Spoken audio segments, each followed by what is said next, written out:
بغیر اقرار ولایت امیر المؤمنین اللہ اسلام سے راضی نہیں ہوتا تو پھر صاحبان اسلام سے کیا راضی ہوگا؟ تو اللہ قرآن میں کہہ رہا ان الدین عند اللہ الاسلام، اگر اللہ کے نزدیک کوئی دین ہے تو وہ دین اسلام ہے۔ یعنی آدم اسلام لے کر آئے، موسیٰ اسلام لے کر آئے، عیسیٰ اسلام لے کر آئے، ابراہیم اسماعیل اسلام لے کر آئے، زکریا اسلام لے کر آئے، اور یہی اسلام کمپلیٹ ہوا ہے سرکار دو عالم پر، ختم المرسلین پر اسلام مکمل ہو گیا۔ تو اب میرے نبی چھوڑ کر کیا گئے؟ تو ہر مسلمان کہتا ہے اسلام چھوڑ کر گئے۔ تو بھیا جب تم سے تمہاری آئیڈینٹی پوچھی جاتی ہے، جب آج کے زمانے میں 1400 برس کے بعد آج کسی بھی مسلمان سے اس کی آئیڈینٹی پوچھی جاتی ہے تو وہ یہ نہیں کہتا کہ میں مسلمان ہوں، وہ اپنے دین کا نام نہیں بتاتا، وہ اپنے مسلک کا نام بتاتا ہے۔ پوری توجہ، وہ اپنے مسلک کی تبلیغ کرتا ہے، وہ دین اسلام کی تبلیغ نہیں کرتا۔ تو آخر وجہ کیا ہے؟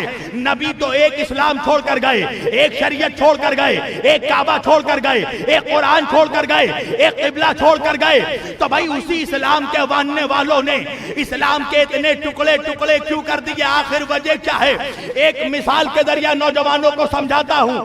بھائی میں کلکتے سے نکلا، بنگال سے نکلا، مجھے آنا تھا اتر پردیش، مثلا مان لو آیا تو فلائٹ سے ہوں، ایگزامپل کے طور پر پیش کر رہا ہوں۔ بھائی مان لو میں ٹرین سے اگر آتا تو ٹرین سے اتر پردیش میں آیا، جیسے ہی اتر پردیش میں ٹرین داخل ہوئی میری، ایک مقام پر ٹرین جا کر رکی، میں نے وہاں پر لوگوں سے پوچھا بھائی اس جگہ کا نام کیا ہے؟ کہا مولانا اس کو لکھنؤ کہتے ہیں۔ پھر گاڑی آگے بڑھی، پھر ایک اسٹیشن پہ گاڑی رکی، میں نے وہاں پہ لوگوں سے پوچھا بھائی اس جگہ کا نام کیا ہے؟ کہا مولانا اس کو فروخ آباد کہتے ہیں۔ پھر گاڑی آگے بڑھی، پھر ایک جگہ پہ رکی، میں نے وہاں پہ لوگوں سے پوچھا بھائی اس جگہ کا نام کیا ہے؟ کہا مولانا اس کو مراد آباد کہتے ہیں۔ پھر گاڑی آگے بڑھی، پھر ایک جگہ پہ جا کے رکی، میں نے کہا بھائی یہاں پہ لوگوں کا اس جگہ کا نام کیا ہے؟ کہا مولانا اس کو بارہ بنکی کہتے ہیں۔ پھر گاڑی آگے بڑھی، پھر ایک جگہ پہ جا کے رکی، میں نے لوگوں سے پوچھا بھائی اس جگہ کا نام کیا ہے؟ کہا مولانا اس کو بہرائچ کہتے ہیں۔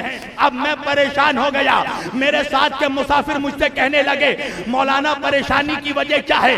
میں نے کہا بھیا مجھے آنا تو اتر پردیش تھا، مگر جہاں لوگوں سے پوچھتا ہوں کوئی اس کو لکھنؤ بتاتا ہے، کوئی فروخ آباد بتاتا ہے، کوئی بہرائچ بتاتا ہے، کوئی مراد آباد بتاتا ہے۔ مسافر کہنے لگے مولانا پریشان ہونے کی بات نہیں ہے، ارے مقام تو ایک ہے جس کا نام ہے اتر پردیش، مگر اتر پردیش کے رہنے والوں نے اس کے اتنے ٹکڑے ٹکڑے کر دیے کہ اب کوئی اس کو بہرائچ کہتا ہے، کوئی لکھنؤ کہتا ہے، کوئی مراد آباد کہتا ہے۔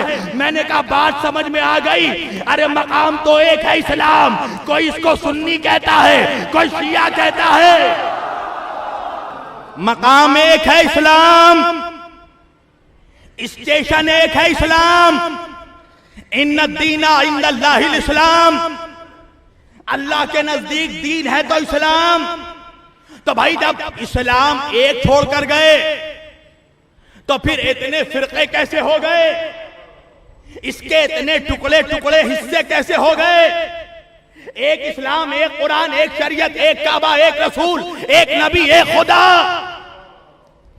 ماننے والے اتنے فرقے کیسے؟ توجہ، تو اتنے فرقے ہونے کا سبب یہ ہے کہ کہیں نہ کہیں کچھ نہ کچھ گڑبڑی تو ہوئی ہے۔ توجہ، کچھ تو گڑبڑی ہوئی ہے۔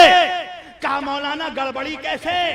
میں نے کہا گڑبڑی تو تب ہوتی، نعوذ باللہ استغفر اللہ، گڑبڑی تو تب ہوتی جب اللہ دیتا کچھ اور دین اور نبی پہنچاتے کچھ اور۔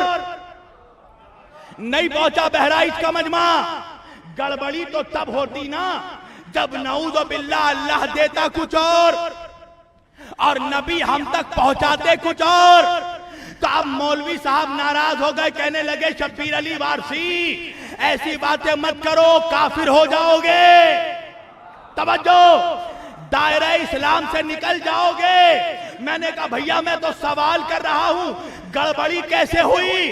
کہا خبردار ایسا مت کہو۔ میں نے کہا کیوں؟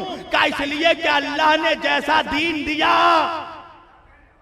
اللہ نے نبی کو جیسا دیا، نبی نے ٹھیک ویسے ہی پہنچایا.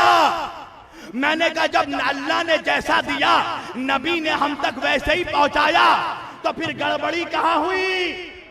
کہنے لگے تم ہی ڈھونڈو. میں نے کہا ایک میڈییٹر تھا بیچ میں، نہیں پہنچا بہرائچ کا مجمع. ایک میڈییٹر تھا نا بیچ میں. کہنے لگے کون؟ میں نے کہا جبریل امین. اللہ سے آیتیں لیتے تھے، نبی کو آ کر دیتے تھے. تو میں نے کہا نعوذ باللہ، تو کیا جبریل نے کوئی گڑبڑی کر دی؟ کہ اللہ سے لیا کچھ اور نبی تک پہنچایا کچھ اور؟ کہنے لگے پھر کافر ہو جاؤ گے، خبردار گستاخی نہ کرو. میں نے کہا پھر کیا ہو گیا؟ کہا جبریل سے گڑبڑی نہیں ہو سکتی. میں نے کہا وجہ کیا ہے؟ کہا جبریل ہے معصوم. ارے اللہ جانے کہاں بیٹھے ہو. کہنے لگے جبریل ہے معصوم اور معصوم سے گڑبڑی نہیں ہوتی.